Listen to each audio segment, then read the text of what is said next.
Saudações a todos. Vamos apresentar hoje dois simuladores para o Laboratório de Física 3. O primeiro sobre a lei de Ohm e o segundo sobre a resistência de um fio. Nossa equipe é composta por Alessandra de Lucena, Edjane Rodrigues e por mim, Júlio César.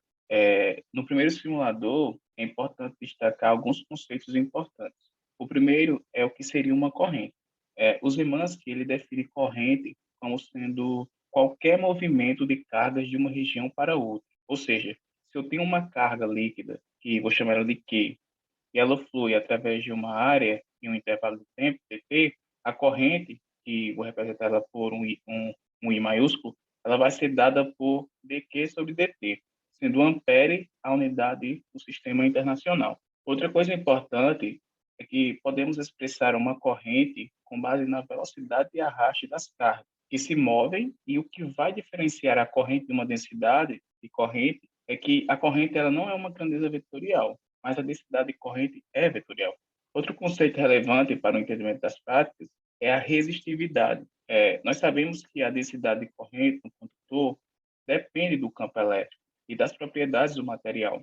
Em alguns materiais, em especial os metais, em uma dada temperatura, a densidade é quase diretamente proporcional ao campo elétrico. E a razão entre o módulo do campo elétrico do material e o módulo da densidade de corrente causada pelo campo elétrico vai ser a resistividade do material, que nós representamos pela letra grega ρ, minúscula, né, no caso. Assim, quanto maior for o valor da resistividade, maior será o campo elétrico necessário para produzir uma dada resistividade de corrente, uma dada densidade de corrente, ou menor será a densidade de corrente gerada por um campo elétrico. Então, quando a gente tem um condutor com resistividade ρ, a densidade de corrente que possui um campo elétrico, a gente tem uma equaçãozinha que ela é dada por E igual a ρ vezes J. Quando nós temos o ρ constante, como no caso dos materiais ômicos, que é quando sua resistência ela permanece constante com a variação de tensão, então a resistência do condutor também é.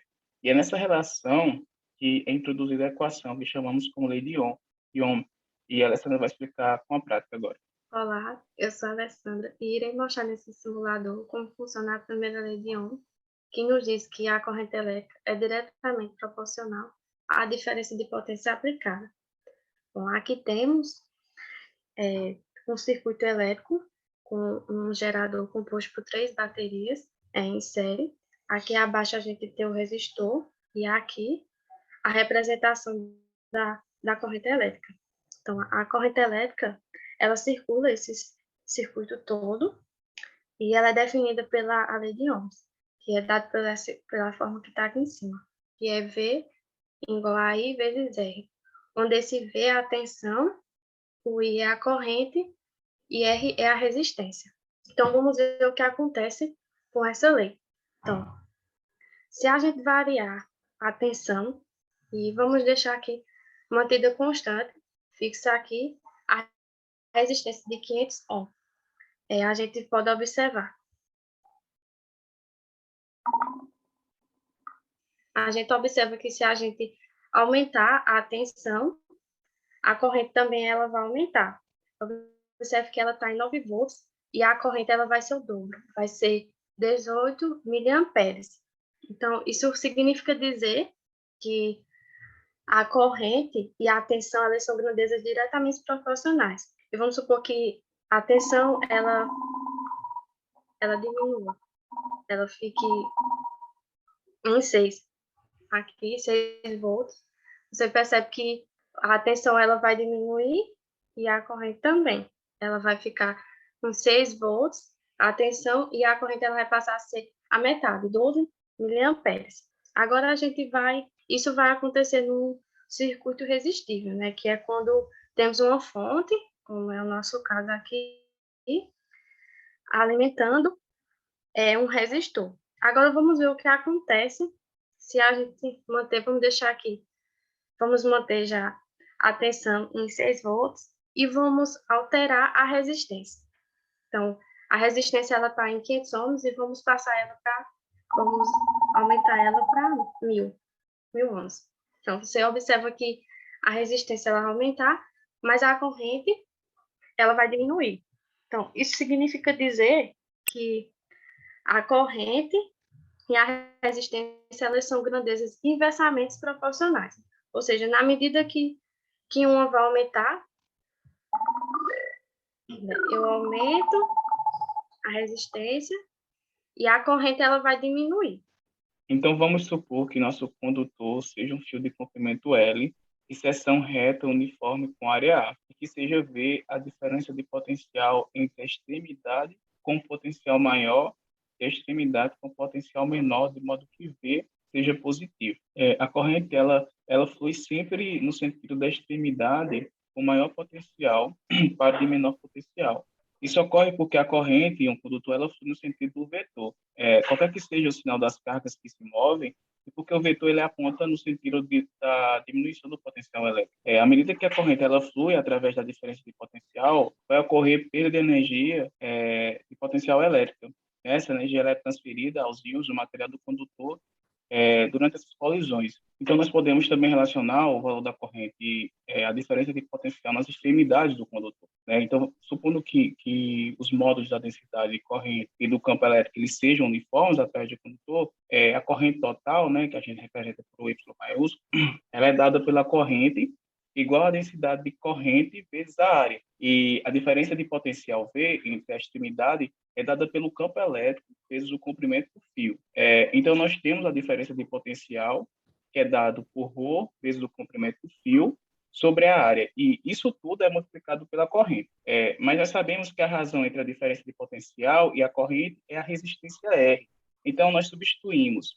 Se nós substituirmos a resistência do condutor, né, que é o produto da resistividade do material do condutor, com o comprimento do condutor sobre a área da seção reta do condutor, nós vamos ter, né, essa equaçãozinha aqui.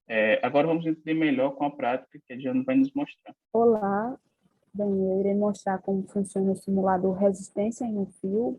Esse simulador, ele apresenta essa fórmula ela é chamada de segunda lei de Ohm, onde essa fórmula ela mostra que a resistência de um fio com seção reta e uniforme, ela é diretamente proporcional ao comprimento do fio e inversamente proporcional à sua área, e ela também é proporcional à resistividade do material com o qual o fio ele é feito. E temos também, aqui embaixo, um fio condutor, onde nele passa uma corrente elétrica, no sentido da esquerda para a direita, como aponta aqui essa seta. E aqui no lado direito a gente tem um quadro, onde ele apresenta as variáveis resistividade, comprimento, que é representado por L, e área, que é representado por A. E aqui em cima a gente tem o valor da resistência.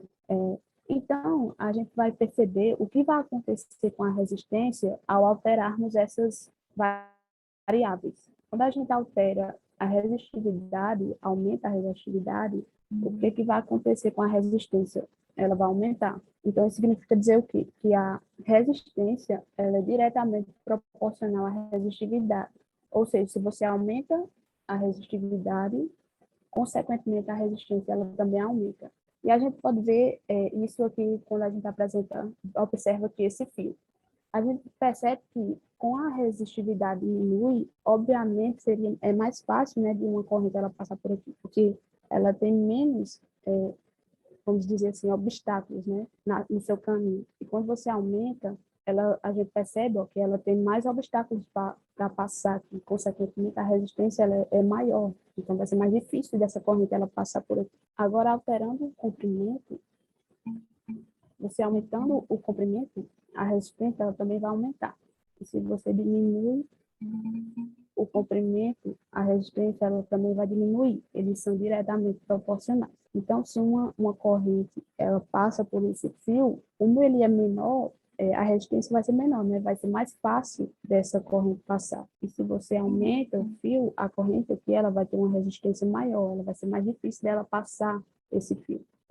Já a área, se você aumenta a área desse fio, a resistência ela vai diminuir. E se você diminui a área desse fio, a resistência ela vai aumentar. Ou seja, a resistência ela é inversamente proporcional à área. E a gente observa que se a corrente ela tem menos espaço para ela passar, né? Vai ser mais difícil da corrente passar por esse fio com a espessura melhor.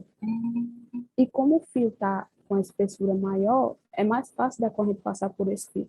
Então, ele tem uma resistência menor quando a área é maior.